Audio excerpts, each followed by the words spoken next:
I think I'm going to start a new series on this channel that will continue as long as I can stomach doing it, which is called MAGA Debunked. And my idea there is that I'm going to start answering these comments that I get from MAGA and Trump supporters in my comments sections and answering them directly and explaining the problems, because it's incredible to me how much um, willful ignorance, blind delusion, and just ideological blinders there are in all of this that I think are really coloring how people think.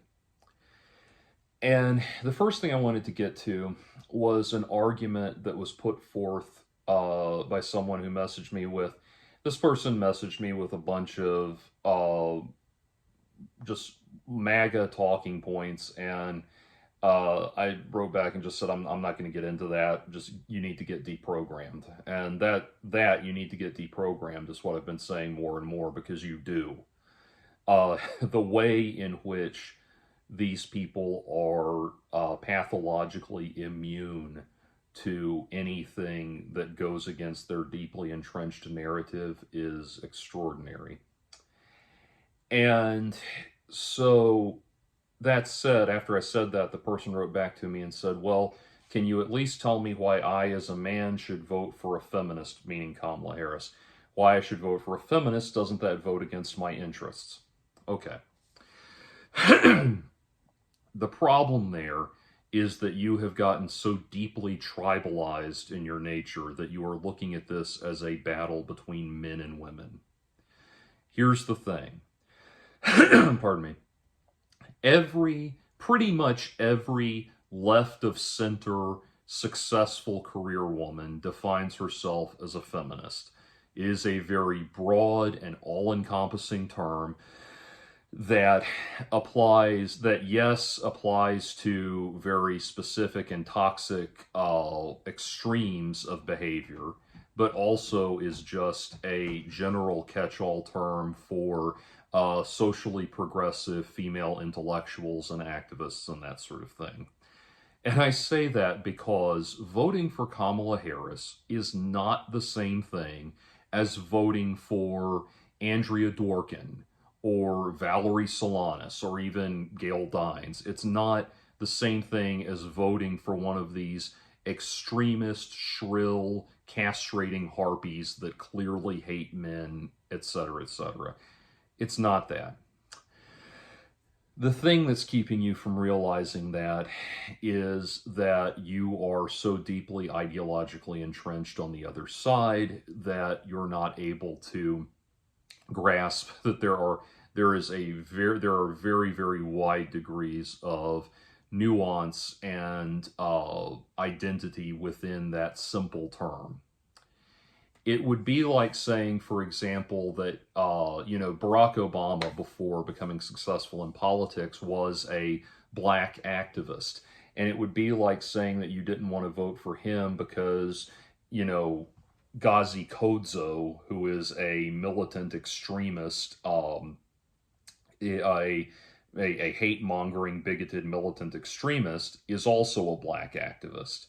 That term encompasses a very, very wide and broad spectrum of people. And I think a person who is not ideologically entrenched can understand that, can recognize that. Someone to think that you couldn't vote for a feminist because that would be against your own interests as a man is, again, to totally and completely is to ascribe guilt by association to people that are infinitely more moderate than the outer reaches of extreme radical feminism, where you have, again, people like Andrea Dworkin and Valerie Solanas salivating about how they want to,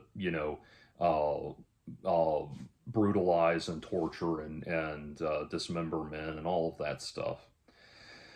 Uh, it is a very, very different, a very, just a very broad, wide-reaching term. So, no, she is, Kamala Harris is not an extremist, and I will thank you not to write into me with a bunch of crap about how that you think you know about what you think Kamala Harris is actually about. She was and is a very politically moderate, by the books sort of politician, and there is absolutely nothing to indicate anything in support of the wild hysteria that was used as a propaganda machine against her. But again, you need to get deprogrammed. This is ridiculous. This is beyond ridiculous, and I'll get more ridiculous stuff from you. And all of it will be very easy to put. All of it will be very easy to put to rest because there is nothing. There is nothing behind it other than paranoia and cynicism. So, and furthermore, there's a corollary ignorance there where you think that a man would automatically have your best interests at heart just because he was a fellow man, which is also absurd, especially in light of the fact that Donald Trump has a life that is in sum total from start to present day complete with a complete and consistent track record that is unbroken and unblemished in any way, shape, or form of being a person who is a liar, a cheat, a fraud, a criminal, a bully, an abuser, and an all around evil human being. The fact that he does not have supernatural powers is the only thing stopping him from being the devil incarnate. That is obvious, that is a certainty, and it is not up for discussion. The fact that you cannot see that is a delusion on your part. And deluded people don't usually think of themselves as deluded people. They usually don't see it that way. But there is absolutely nothing good about Donald Trump. There never has been, and I think we can comfortably say, since he is now 78 years old, that there never will be. The man's life is one single, unbroken con job run by an arrogant, mean-spirited, malevolent thug of a bully with absolutely no good ever done for a single person. I would say no good done for a single person except Donald Trump, except that he's never really been that good at doing good by himself either.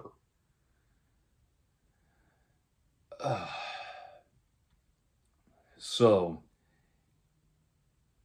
I don't know what it takes to get through to you people, but something's got to give, because what we are now encountering with Trump, have encountered and will continue to encounter, is like nothing else that the U.S. has ever encountered.